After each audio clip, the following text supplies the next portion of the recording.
On March 19, 2024, 40-year-old Ashley Smylie searched her 14-year-old daughter Carly's bedroom for marijuana and discovered a collection of vape pens. Angry about the search, Carly held a gun behind her back as she walked through the house looking for her mother. The gun was gifted to Ashley by her husband Heath, and when she found her in the bedroom, Carly raised the gun and shot her mother 3 times, and she died. Carly then texted her stepfather Heath and asked him when he was coming home. When he walked through the door, he was greeted with a gun in his face. Welcome to Hell is Empty. If you're interested in true crime, then please subscribe. Carly Gregg took the ACT when she was just 13 years old.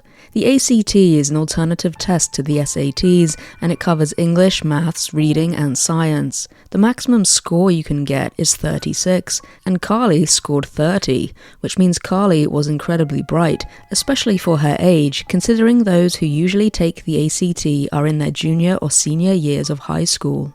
During her trial, the defense argued that Carly and her mother had a close and loving relationship. They also told the jury how Carly had no prior episodes of violence and was a good student.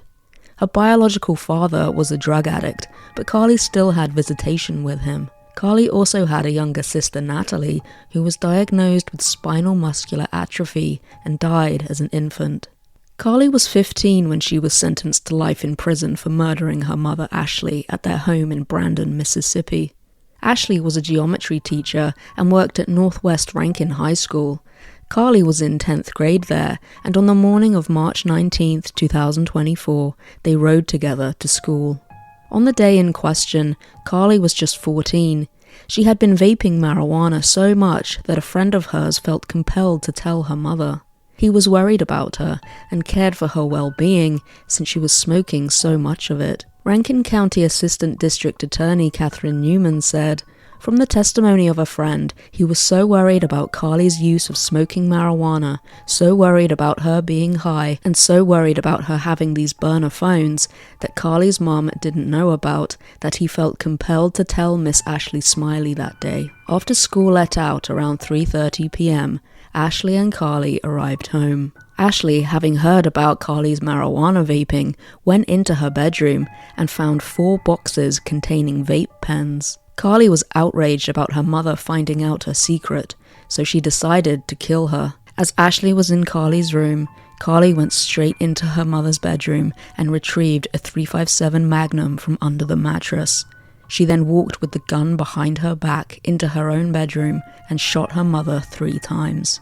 In the video, we can see that Carly keeps the gun behind her back at all times, showing that she wanted to hide it from the cameras. After the murder of her mother, Carly spent the next 45 minutes texting and calling her friends. She sat on the stool in the kitchen while the 2 dogs paced around, anxious and confused. Then, horrifyingly, we can hear Ashley say, "Help me." Immediately after, Carly starts singing, trying to drown out her mother's cry for help. Carly knew she was being filmed and wanted to disguise the noise.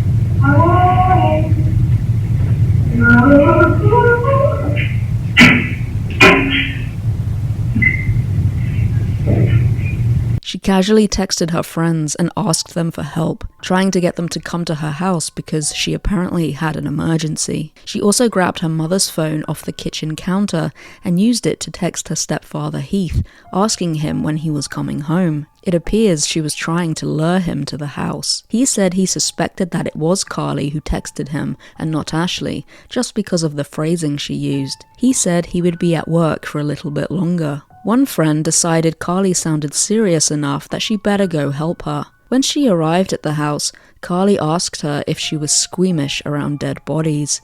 She asked her, "Have you ever seen a dead body? My mom is in there."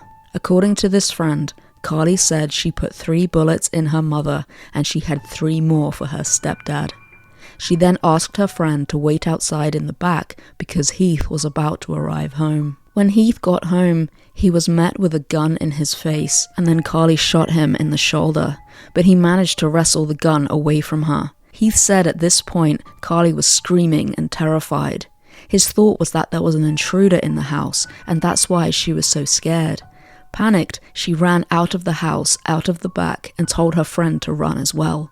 At this point, Heath discovered Ashley lying dead on the floor with a towel over her face. He checked her pulse, but she was gone. Writhing in agony, Heath called 911. When police arrived at the house, Heath was crying and he laid down on the floor outside the house. He was incredibly distressed and told the officer that his wife was dead on the floor inside. While he received medical attention, other officers were on the lookout for Carly. They found her shortly after and arrested her. They took swabs of her hands for gunshot residue right away, and when asked what hand she shot with, she said she couldn't remember. Carly rejected a plea deal that would have sent her to prison for 40 years. Instead, she claims she wasn't in her right mind at the time of the murder, and she can't remember it. Despite trying to kill her stepfather, he supported her throughout the trial, even mouthing the words "I love you" to her at one point. Carly's defense team did not dispute that she killed Ashley, but argued that she was in the midst of a mental health crisis on the day of the murder and did not recall the events. They sought not guilty by reason of insanity. Carly's stepfather Heath agreed with the defense's argument. He testified that Carly was a sweet little girl and she had no recollection of the shooting. He said, "I never seen anybody like that. Even in movies, she was not herself, and I do not believe she even recognized me." While in jail, Carly underwent a mental evaluation. Dr. Giuliano, who had been assessing Carly in the months after her arrest, testified that Carly said she felt detached and she didn't feel as bothered by being in jail as she thought she should be. She said it didn't feel real. Dr. Andrew Clark also evaluated Carly and diagnosed her with bipolar II disorder. He detailed Carly's struggles with mood issues, an eating disorder, self-harm, auditory hallucinations, and sleep disturbances leading up to the murder. He diagnosed her with bipolar disorder and noted that she had previously been prescribed medication for depression. He said Carly had been suffering from mood swings, was hearing voices, and was experiencing dissociation. Dr. Clark told the court, and then her mother finds out she's smoking marijuana. For Carly in particular, she's so scared about her mother's approval, so for her, this was a crisis. But the fact remains that most people with bipolar disorder do not kill people during a manic episode. This mental illness is not a cause for her being a murderer. The prosecution's expert witness, psychiatrist Dr. Jason Pickett, countered the defense's claims.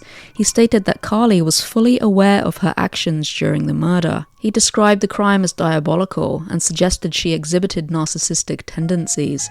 State Attorney Michael Smith said, "We would ask that you go back there and find her guilty of all three because she was not insane at that time that this happened.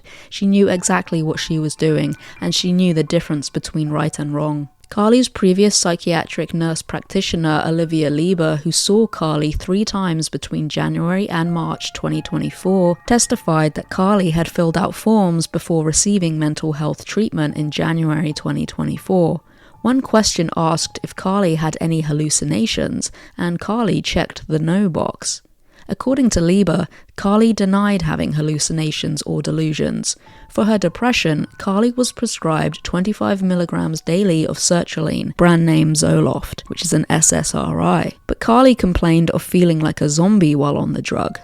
As with other SSRIs, Zoloft can make you feel numb and sometimes emotionless. So Nurse Lieber suggested Carly taper off the drug while simultaneously starting a new drug, Lexapro, which is another SSRI. This is fairly normal to taper off one SSRI while starting another. According to Lieber, Carly never mentioned she was hearing voices or had any lapses in memory.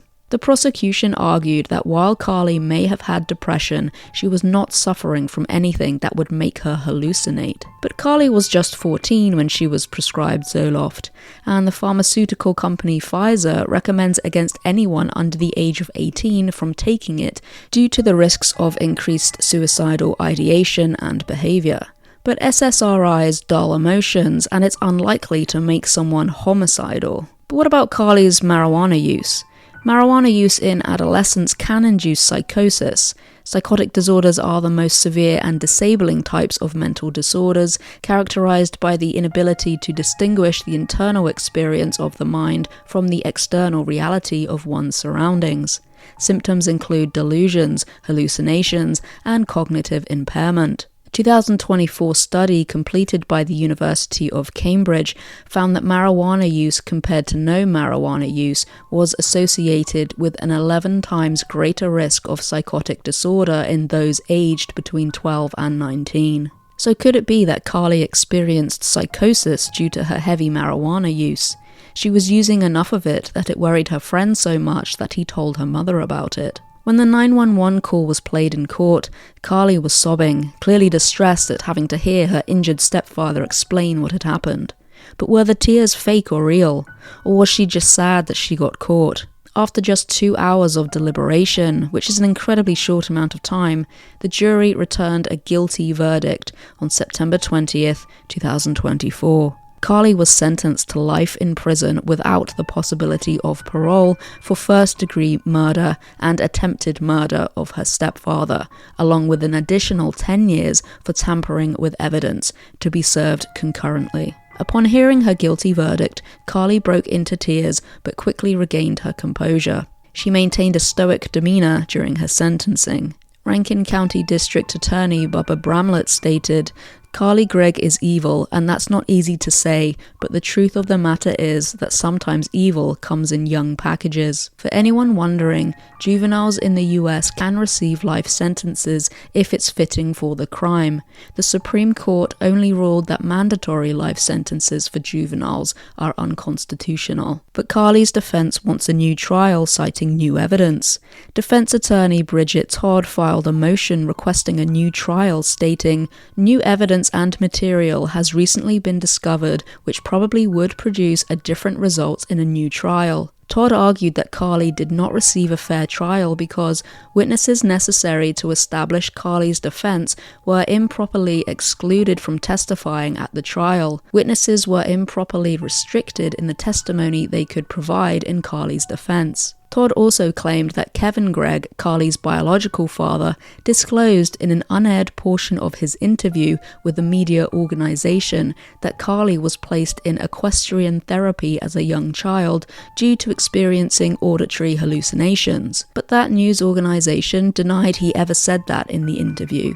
They said, "A thorough review of the transcript of that interview and the reporters who worked on the story reveal Carly's father never said anything about that." But Todd also questioned whether Carly was mature enough to understand the charges against her and the plea deal which she rejected. She mentioned in the motion that people must be 21 to vote, yet Carly, at just 15, was expected to understand the charges, the plea offer, and participate in her own defense. Todd called it a contradiction of the law, which constitutes a new trial. A ruling on the motion has not yet been made. Currently, Carly Gregg is serving her sentence at a youth offender unit in Mississippi. Do you think Carly Gregg's sentence was fair, or should she get a new trial? Leave a comment and please subscribe to be the first to know about new videos from Hell is Empty.